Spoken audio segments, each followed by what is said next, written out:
Yang terbaik adalah menghilangkan rintangan di sekitar router Wi-Fi dan memantulkan ke sisi pengguna yang menggunakan properti pemantul pada logam dan dinding.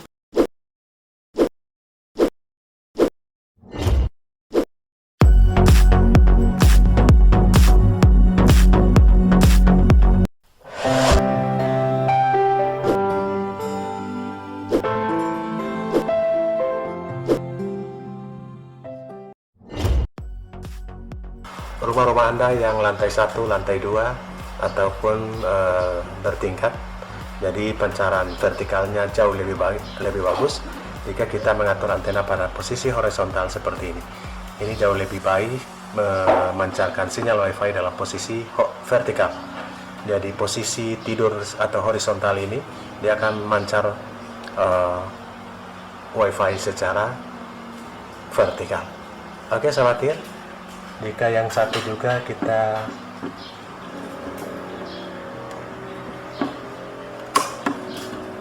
ya. Oke. Jika posisi antena keduanya horizontal seperti ini, maka pancaran sudah pasti vertikal lebih kuat. Jadi posisi di lantai 2 mungkin jauh lebih bagus menggunakan posisi antena horizontal seperti ini jika router LTA Anda ditempatkan pada posisi lantai 1 dan ingin mendapatkan sinyal Wi-Fi yang bagus pada posisi di lantai 2. Dengan pengaturan posisi antena horizontal seperti ini, maka pancaran Wi-Fi untuk vertikalnya jauh lebih bagus. Oke, sahabat.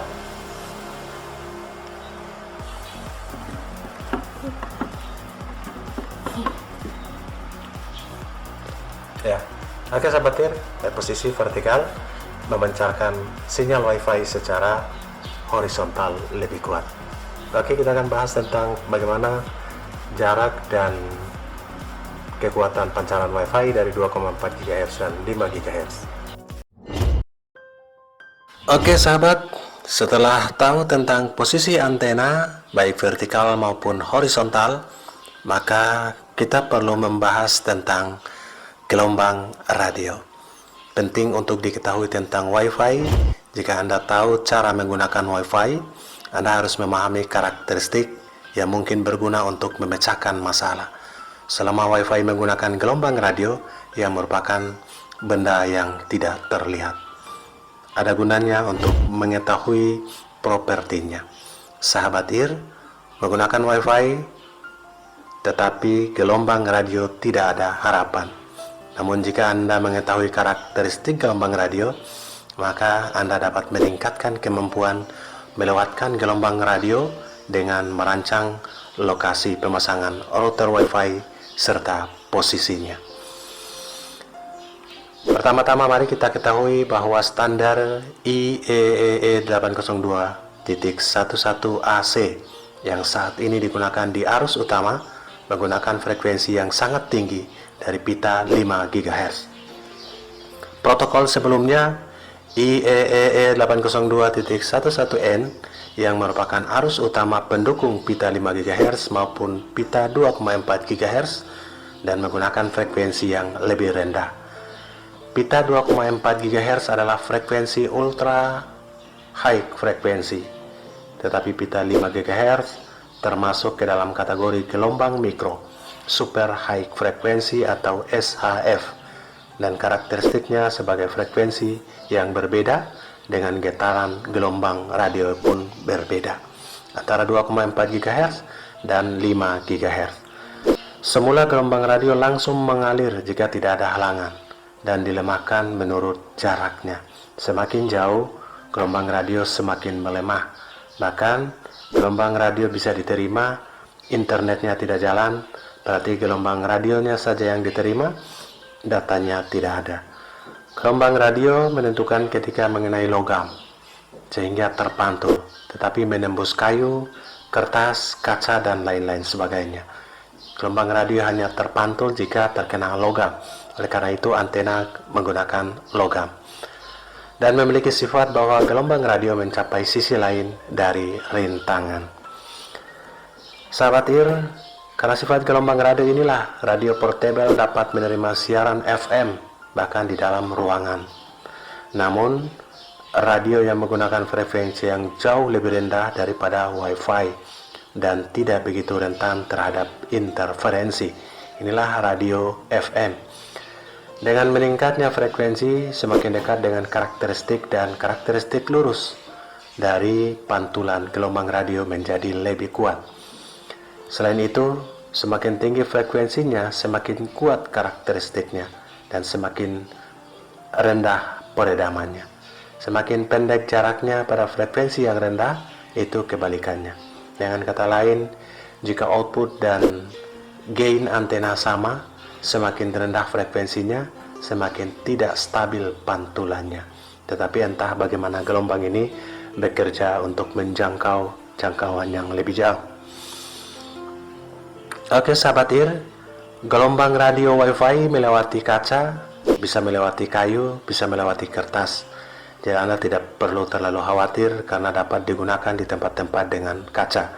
Namun jika jaring logam tertanam ke dalam kaca tersebut, maka gelombang radio akan segera melemah karena terjadi pantulan.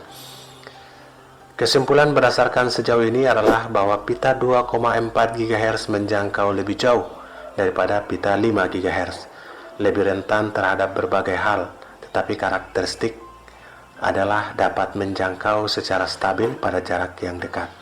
Gelombang radio pada pita 5 GHz tidak sejauh pancaran yang diharapkan. Misalkan jika jarak ke router Wi-Fi menjadi jauh karena beberapa alasan. Jika Anda tidak melihat speed atau kecepatan yang mumpuni dan hanya menggunakan 11N. Oke sahabat IR, frekuensi 2,4 GHz lebih baik, tetapi ada kekurangannya, bahwa frekuensi 2,4 GHz ini mudah mengalami gangguan atau interferensi. Wi-Fi bukan satu-satunya yang menggunakan pita 2,4 GHz. Inilah yang menyebabkan pita pada frekuensi ini sering mengalami gangguan, yaitu 2,4 GHz, karena bisa dipengaruhi oleh jaringan-jaringan yang lain seperti Bluetooth dan alat-alat headphone atau pengeras suara, dan juga alat-alat dapur seperti open microwave. Pita 2,4 GHz sering digunakan bahkan untuk komunikasi data berdaya rendah yang tidak memerlukan lisensi atau izin apapun, apalagi bandwidth yang tersedia sangat sempit.